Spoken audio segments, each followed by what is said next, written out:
Well, if you rode the Long Island Railroad today, soon to be yesterday, Tuesday, February 24th, you'll know what a disaster it was, especially if you were on the Ronkonkoma line, where there was only hourly service and dangerous overcrowding. What a mess. The railroad really was unprepared for this. They really just, you could see colossal failure, extreme. LIRR is only one train out of, and they use a set with only 8 cars. 8 cars. That's right, only 8 cars. You saw some of my other videos about this. There's a 10-car M7 here that's just jam-packed. All right, and here's an 8-car M7. That's 8 cars. I mean, you had the time to prepare 12-car trains, and you couldn't do it? Really?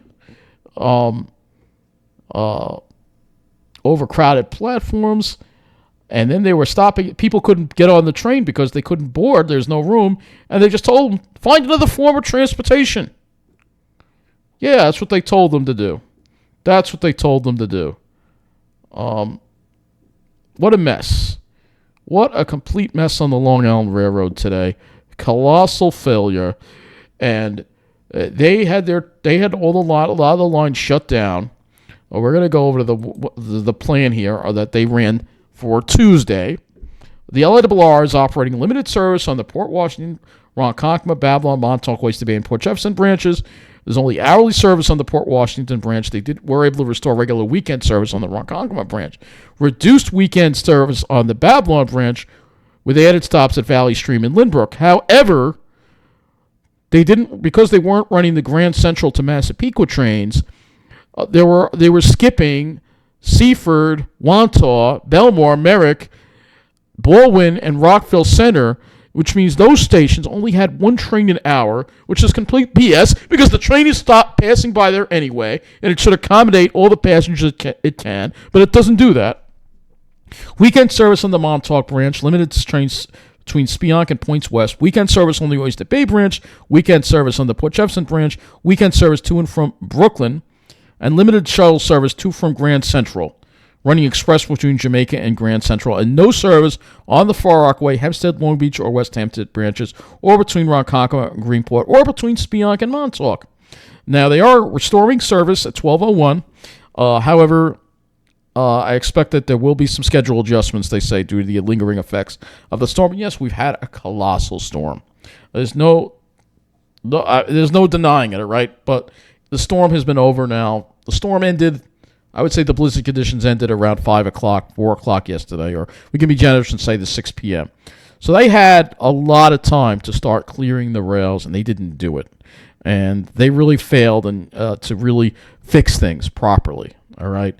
And in this one instance, I know people complain a lot about NJ Transit Rail, but NJ Transit actually handled this much better, all right?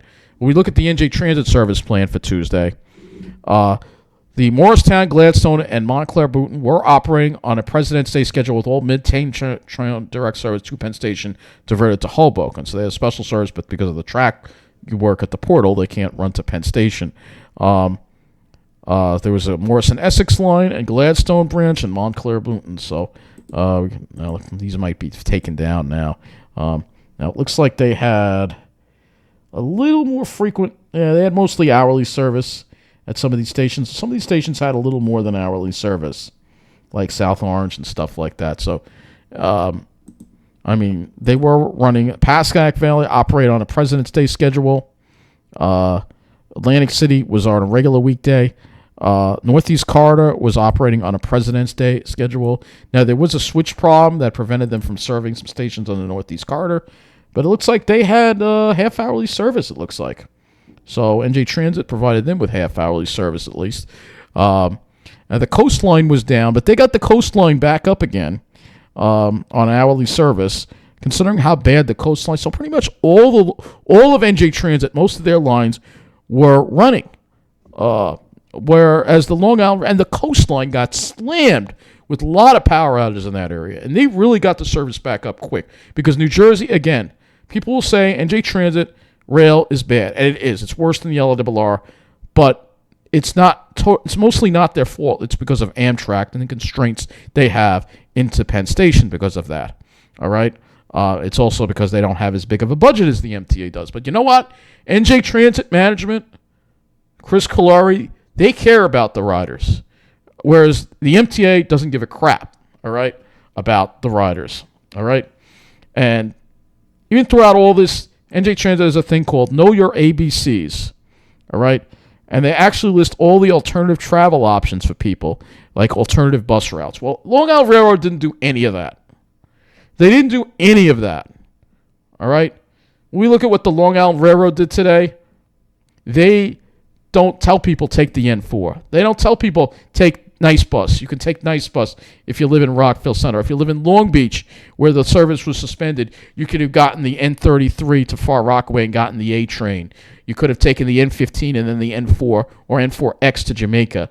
But they don't talk about any of the alternative plans. They don't. It's almost like the MTA is in cahoots with Ubers and Lyfts, so people get ripped off. And I'm sure a lot of people got ripped off today. Janno Lieber, you need to resign, all right? I mean, the whole MTA board needs to resign. I mean, they don't give a crap about the riders. They really don't give a crap about the passengers. Rob Free, they're all corrupt. They're all in cahoots with taxis, Ubers, and Lyfts and getting kickbacks every time these things happen and people get ripped off. You know, one of these days, there's going to be an investigation and they're going to find a paper trail from Uber and Lyft going back to the CEO, Janno Lieber. And when that happens, I really hope he's hauled away in handcuffs and spends at least a couple of years in prison over this. All right? You know that's what's going on. You know that's what's going on. All right? And they play favorites, of course. But they screwed everybody on the road. They screwed people on the Babylon Ranch, too. I thought they were having half-hourly service, and it turns out they were all having hourly service in a number of stations and having every other train run express. I mean, why? Seriously. And why is it taking you so long to get the service back up and running? The coastline was hit harder than we were. The JCP&L was slammed with 60, 70,000 power outages. And somehow they got the coastline back up and running before the Long Island Railroad, before you guys could get the Long Beach line up running, or the Far Rockaway line running. All right? And then you just tell people, well, seek alternative means. You don't tell them. You don't have a plan for them. You don't tell people to take Nice Bus. There's no communication with the riders at all. And there was a lot of miscommunication today with the MT. A lot. A number of things with regards to the trains. As I posted, they were running trains, and you click Lynbrook and it says no service on the app. There's no communication. You know, it's like they're so focused on the city and the subways, and they forget about Long Island Railroad. They forget about us, it seems. And, I mean, it's not all Rob Free's force. You know, he's probably – a lot of these decisions may not even be made by him. They may be being made by Janno Lieber. The MTA is a very corrupt organization. That's why Phil Eng left, because Phil Eng was a good guy. He didn't want to put up with any of this crap. I mean, these are all corrupt people. Most of them are there to serve Wall Street, and that's it. And to serve Uber and Lyft, because they're all getting kickbacks, all right, every time this goes on. It really does. And for their part, Nice Bus actually did a decent job today. They were running regular service today, and as I said in my other video, no service alerts, regular service was restored, and there really weren't that many delays this morning. The roads were actually fairly clear. So the Long Island Railroad should have been telling people, if you can't get on the train at, say, Rockville Center or Freeport, take the N4 or N4X. The same thing at Mineola. Take the N22 or N24 and transfer to the F. And Nice Bus should have been cross-honoring. They should have been cross-honoring on the LIRR tickets. And the subway, too. But none of that happened today. None of that happened. So I'm going to play a story for you from WCBS, and Charlton was featured in this. Passengers United was featured in this video about the mess on the Long Island Railroad. To Long Island now, where main roads are clear, but residents and businesses continue to dig out. That includes North Patchogue, which saw more than 30 inches of snow. We found plenty of slushy roads and blocked sidewalks. Coming up at 6, we'll speak with the mayor about the cleanup efforts there. And scattered power outages caused by the storm continue. Yeah, JCP&L is still more got than the most, of 2,000 course. outages. PSEG Long Island reports just over 500, while PSEG Let's get back to the Long Island Railroad. Service-like things are slowly getting back to normal on the rails. Today, Long Island Railroad resumed limited service after the snow prompted days of suspensions. Carolyn Gussoff joins us live now from Mineola with the And they latest. were in Mineola, too. Christine, it was the first total suspension of the Long Island Railroad in 4 years, and today's service is still not back to normal, and riders are begging all day for a game plan. Well, we now have it. 2 hours ago, the MTA announced that starting tomorrow morning, regular service will resume into the 3 New York City terminals.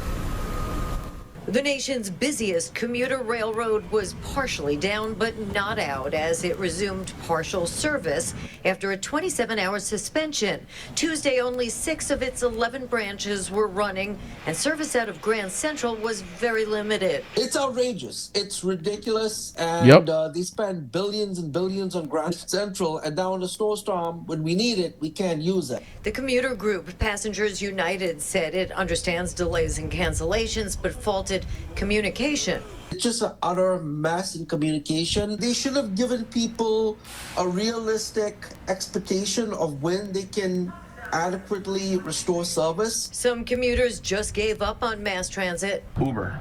Yep. Yeah. Just giving up on the train altogether. Everything. Giving up on everything. Others went in search of where service is restored. West Hampstead extension is not working. So Hampstead also is not working. So I took Lyft. The small Lyft, West yep, Hampstead here you line go. was still snowed in Tuesday afternoon. How much money do you get, Chano? How much money do you getting from Lyft? Because I bet he's getting money from Lyft. They're all in the pockets of these people. I'm telling you, and the governor too, probably. There's so much corruption going on, and one of these days it's going to come out. One of these days it's going to come out. Anyway, let's go on with the story here. Snowdrifts, the railroad Wow. plans for the difficult Those restoration. snowdrifts.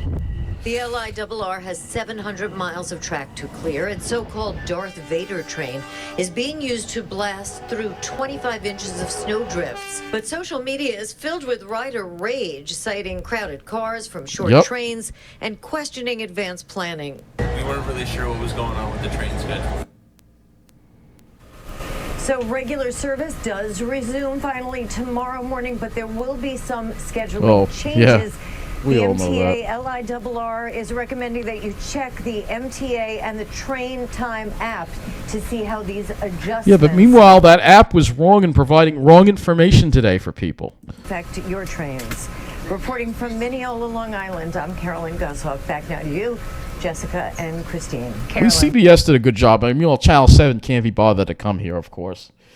Anyway, so there you go. My thanks to Passengers United again for speaking up about this.